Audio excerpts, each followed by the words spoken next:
Ikaw naman, nanliligaw na kagad, wala nga kayong maisaing. Kapag mag-asawa na tayo, ipaparanas ko sa'yo ang buhay na parang Donya. Makakaahon ka na sa kahirapan.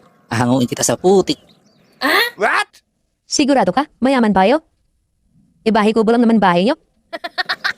Hindi, yung kubong tinitirhan namin dyan, ay rest house lang namin yan. Ang bahay talaga namin, mansyon. At saka nasa loob ng Forbes Park sa Maynila. Malaki yun, sa sobrang laki nun. Magkakape lang si Papa ay susunduin pa ng chopper sa baba. Tapos ihahatid sa rooftop para doon lang magkape. Kapag kakain naman ng tanghalian, sinusundo siya ng private jet. Kasi kung saan sang bansa nagtatanghalian yun eh. Oh yes. Grabe, sobrang yabang nyo pala.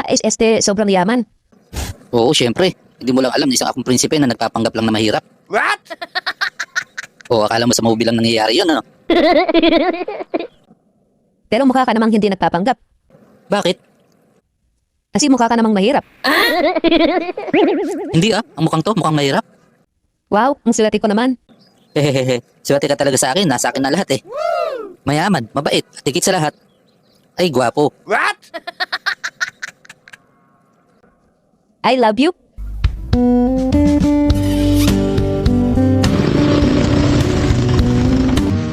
Pinsan, jowa mo ba yan? Oo, pinsan, inggit ka. Wow. Ba't naman ako may ingkit? Teka, andun ba yung nanay mo sa inyo? Sinong nanay? Wala akong nanay. Baka ang sinasabi mo ay si mama. Walang yaka, pinsan. Kailan ba naging mama ang tawag mo kay tita? What? Mama naman talagang tawag ko since birth. Huwag mong pansinin yan Hindi namin ka-level yung pinsan ko na yan eh. Bakit mo nga pala tinatanong pinsan? Ano, manghingi ka bang ayuda? Pumunta ka na lang doon sa bahay. Hehehe. O diba, ang yaman namin. Marami talagang mahihirap na lumalapit sa amin. Yun bang humihingi ng tulong?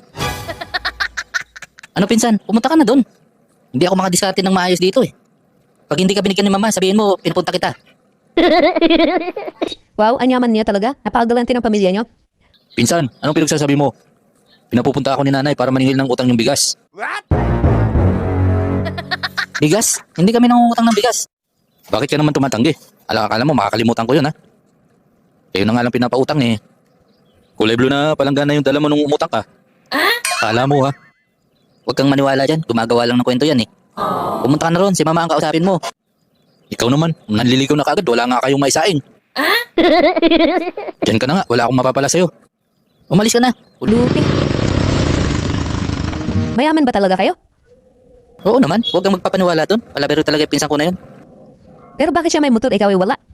Alam mo, hindi ko na kailangan ng motor na yan sa dami namin sasakyan. Oh yes. Yung nakaparada sa bahay namin sa Forbes Park ay 5 Hammer, 10 BMW, at saka 3 Ferrari. What? Wow, grabe, ang dami naman nun. Kaya aanin ko pa yung motor. Yung motor niya na yun, barya lang sa amin yun. At pag naglibot ka sa bahay namin, mambulot ka lang ng laglag na Maria. Ay makakabili ka na ng ganong motor. Mga coins pa lang yun Pero pag mga bilis nang napulot mo doon sa bahay, ay makakabili ka na ng kotse. Eh bakit naman marami nakakalat na pera? Sa bahay kasi, pag dumukot si mama at si papa nung sa bulsa nila at nalaglag yung pera, hindi na nila pupulutin yun. Kasi marumi na yun Kaya yun, marami nakakalat na pera. Eh buti hindi kinukuha ng mga katulong nyo. Eh hindi na nila kailangan yun. Yung katulong namin, 1 milyon ang sweldo sa isang buwan. OMG, grabe, ang talagang yaman nyo.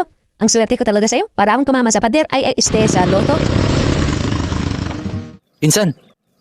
O pinsan, andito ka na naman. Dumiretso ka na, panira ka lang ng diskarte dito. May pinapasabi sa'yo si Tia. O ano yun? Umuwi ka daw muna at magbalat ka ng saging at yun ang pananghalian nyo. What? We, maniwala ako sa'yo, nangaasar ka lang Huwag kang maniniwala, palabero yung pinsan ko na yan Bahala ka kung ayaw maniwala, galit na si Tita sa'yo. Bakit? Ano ba ginagawa ni Mama?